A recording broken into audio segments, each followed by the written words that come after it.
면역 밥상 생식 이야기 4장 1일 1 생식이면 다시는 아프지 않습니다. 혹시라도 암에 걸릴까봐 노심초사한다면 암, 유전자 변이는 다양한 형태로 나타납니다. 미생물이나 바이러스가 외부에서 침입해 일으키는 여타 질병과 달리 암은 내부의 정상세포가 돌연 변이를 일으켜 만들어진 변형세포입니다. 정상세포에 어떤 손상이 가해지면 유전자가 변이할 수 있는데 암세포는 그렇게 만들어집니다. 암세포는 정상세포와 다른 특징 및 몇 가지를 가지고 있습니다. 그 중에서도 가장 큰 특징은 욕심이 많다는 것입니다. 정상세포는 어느 정도 자라면 성장을 멈추는데 암세포는 분열과 성장을 거듭합니다. 할 수만 있다면 몸 전체를 암세포로 만들고 싶은 것입니다. 물론 그 전에 사람이 사망하겠지요. 암세포는 성장과 분열을 조장하는 유전자에 변이가 발생한 것으로 볼 수 있습니다. 따라서 암을 예방하기 위해서는 유전자 변이를 막을 수 있는 방법을 체계적으로 고민해야 합니다. 유전자 변이는 다양한 형태로 나타납니다. 대부분은 외부에서 유입되는 독소에 의해 일어나는데 이러한 물질은 돌연변이 원이라고 합니다. 탄 음식에서 발생하는 벤조피렌이 대표적인 돌연변이 원입니다. 따라서 우리가 먹을 음식에서부터 유전자를 변이시키는 독소를 제거하는 것이야말로 암을 예방하는 첫걸음입니다. 이들 독소가 우리 몸에 들어오는 가장 중요한 통로가 음식이기 때문입니다. 특히 음식을 조리할 때 가열 과정에서 독소가 발생할 가능성이 높습니다. 그래서 가능한 한 자연식 가공을 하더라도 최소한으로 가공한 음식을 먹는 게 암 예방과 치료에 좋습니다. 2008년 국제저널 학술지에 발표된 암 예방 연구라는 논문은 생식 제품의 독소 제거 효과를 실험한 것입니다. 이 연구 결과에 따르면 생식을 포함한 자연식이 독소를 배출시켜 돌연변이 세포의 발생 자체를 억제할 수 있다는 사실을 알 수 있습니다. 한편 신체 내부의 신진대사 과정에서도 돌연변이 세포가 발생하기도 합니다. 그리고 다행히도 우리 몸에는 돌연변이가 된 유전자를 스스로 수선하는 유전자가 보호수 시스템이 있습니다. 이 유전자 보호수 시스템은 변이 유전자가 암으로 발전하는 것을 막는 역할을 합니다. 하지만 변이 유전자는 수시로 만들어질 뿐만 아니라 유전자 보호수 시스템이 제대로 작동하지 않는 경우도 있습니다. 이때 면역 체계는 최후의 보류가 되어 무너진 시스템을 보수하고 재기능을 하게 합니다. 따라서 평소 생식을 섭취하는 습관을 들여서 면역 체계를 건강하게 다져놓으면 암을 예방하는 효과를 거둘 수 있습니다. 보통 암을 치료할 때는 외과적 수술과 항암제 투여를 병행하는 경우가 많습니다. 이 두 가지 외에 다른 방법은 잘 떠오르지도 않습니다. 좋습니다. 그렇더라도 이처럼 암 투병을 할 때도 생식이 도움이 될 수 있습니다. 생식에 들어있는 자연 성분은 항암제의 부작용을 완화시키고 이후 암 재발을 방지하는 데 도움을 줄 수 있는 좋은 동반자이기 때문입니다. 암은 누구에게나 찾아올 수 있습니다. 평소 1일 1일 생식을 실천하면 혹시 찾아올 수 있는 불행을 미리 막을 수 있습니다. 암에 걸려서 절대는 안 됩니다. 생식으로 미리 예방하는 게 현실적으로 최선의 방어책입니다. 요요 없는 건강한 다이어트를 꿈꾼다면 비만, 건강을 위해 다이어트를 하는 시대.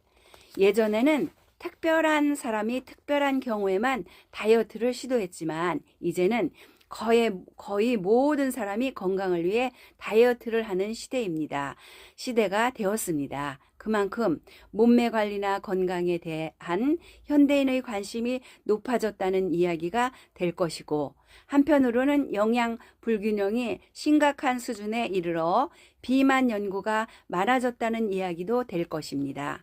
그런데 세상에는 다이어트 종류가 하도 많아서 혹은 다이어트를 너무 자주 실천하다 보니 다이어트가 무엇인지, 어떻게 하는 것이 좋은 다이어트인지 자꾸 되묻게 됩니다. 운동을 열심히 해서 살을 빼는 게 다이어트일까? 식생활을 줄여서 살을 빼는 게 다이어트일까? 이렇게 말입니다. 결론부터 말하자면 두 가지를 동시에 병행하는 다이어트가 가장 좋습니다. 비만의 원인은 간단합니다. 섭취하는 영양소가 소비하는 영양소보다 많아서 그 여분이 몸에 지방으로 쌓이는 게 비만입니다. 활동량에 비해 많이 섭취하거나 먹는 것에 비해 적게 움직이면 발생하는 것이죠. 그래서 운동과 식이요법 두 가지를 모두 실천하는 게 가장 좋은 다이어트입니다.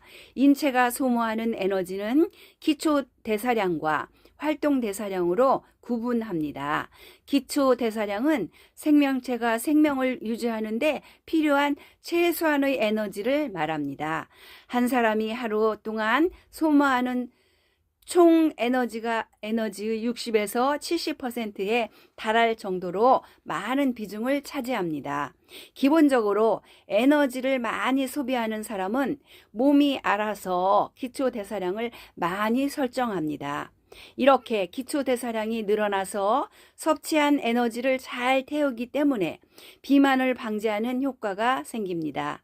운동은 활동대사량과 기초대사량을 동시에 키우는 방법인 셈입니다. 따라서 운동을 꾸준히 하면 많이 먹어도 살이 찌지 않는 체질로 만들 수 있습니다. 식이요법도 다이어트의 중요한 요소입니다. 다이어트를 한다고 해서 무조건 적게 먹기만 하면 실패할 가능성이 높습니다. 오히려 필수 영양소가 빠짐없이 들어간 식단을 짜서 섭취해야 다이어트를 성공적으로 마칠 수 있습니다. 열량은 줄이되 활동하는데 필요한 필수 영양소는 철저하게 챙겨야 합니다. 건강한 다이어트 식단은 다음과 같은 조건을 갖추어야 합니다. 첫째, 굶지 않아야 하고, 둘째, 필수 영양소의 균형을 맞춰야 하고, 셋째, 식욕을 통제할 정도로 허기를 누릴 수 있어야 하고, 넷째, 체내 지방 성분을 효율적으로 배출해야 하고, 다섯째, 보조제 자체가 몸에 무리를 주지 않아야 하고, 여섯째, 과학적으로 효능이 입증된 것이어야 합니다. 이 모든 조건에 딱 들어맞는 식품이 바로 생식입니다.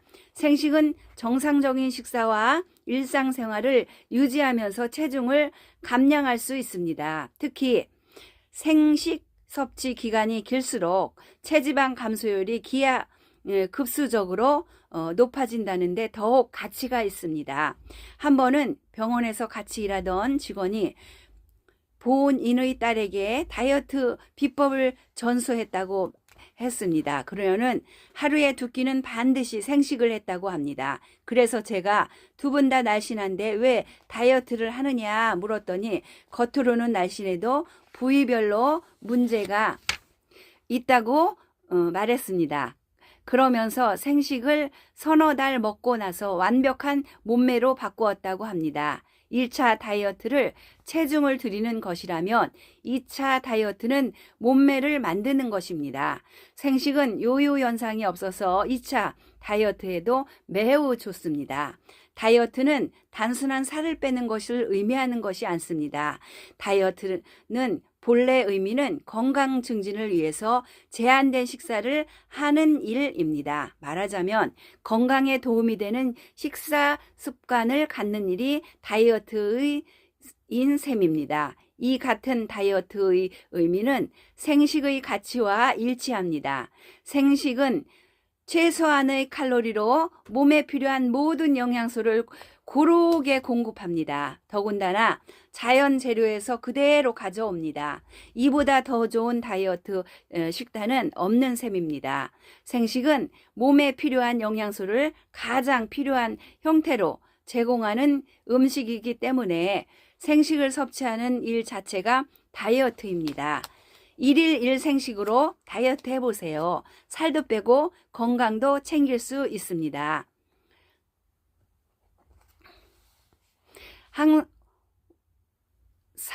항산화제이면서 생식을 꼭 섭취해야 하는 이유. 우리 몸에는 이미 매우 높은 활성을 가진 내인성 항산화제가 있어서 활성산소의 독성으로부터 방어할 준비를 하고 있습니다. 그런데 우리는 왜 외인성 항산화제를 지속적으로 섭취해야 할까요? 그 이유는 우리 몸에서 매일 발생하는 활성산소의 독성을 내인성 항산화제가 완전히 방어할 수 없기 때문입니다. 특히 알코올 섭취나 오염물질 노출, 과도한 운동 등으로 순간적으로 대량 발생된 활성산소는 평소 항산화 방어 시스템으로 처리할 수가 없습니다. 이렇게 방어 체계의 용량을 초과해서 활성산소가 발생하면 미처 방어하지 못한 활성산소가 순식간에 주변 세포들을 공격하여 기능을 저하시키거나 사멸하게 할 수도 있습니다. 물론 우리 몸의 방어 체계도 과도한 양의 활성산소가 발생하면 이에 대응해서 대응 수준을 끌어올리지만 그러기 위해서는 많은 시간이 걸릴 뿐만 아니라 충분하지 못할 수도 있습니다. 특히 내인성 항산화제의 효소적 항산화제들은 활성산소를 분해하기 위해 만들어진 만큼 활성산소의 공격 대상 가운데 하나가 됩니다. 따라서 활성산소가 과도하게 발생하면 효소적 항산화제가 무력화될 가능성이 높습니다.